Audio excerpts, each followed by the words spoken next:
હાલોલ તાલુકાના અભેટવા ગામની સીમામાંથી રાષ્ટ્રીય પક્ષી મોરનું રેસ્ક્યુ કરાયું। હાલોલ તાલુકાના અભેટવા ગામની સીમ વિસ્તારમાં આજે સવારે આશરે 7 વાગ્યાના અરસામાં રાઠોડ સુનિલભાઈ બાબુભાઈના ખેતરમાં એક ઘાયલ રાષ્ટ્રીય પક્ષી મોર જોવા મળ્યો હતો। ઘટનાની જાણ તાત્કાલિક ફોરેસ્ટ ડિપાર્ટમેન્ટને કરવામાં આવી હતી। ફોરેસ્ટ ડિપાર્ટમેન્ટના આરએફઓ ચંદ્રિકાબેનના માર્ગદર્શન હેઠળ ફોરેસ્ટ ડિપાર્ટમેન્ટનો સ્ટાફ અને સિદ્ધાંત જીવદયા ટીમ તાત્કાલિક સ્થળ પર પહોંચી સંયુક્ત રીતે મોરનું સુરક્ષિત રીતે રેસ્ક્યુ કર્યું હતું।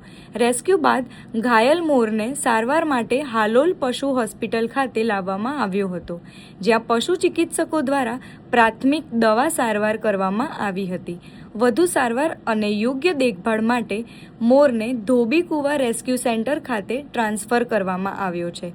વન્યજીવોના સંરક્ષણ માટે ફોરેસ્ટ ડિપાર્ટમેન્ટને અને સિદ્ધાંત જીવદયા ટીમ દ્વારા સતત સેવા કાર્ય કરવામાં આવી રહી છે।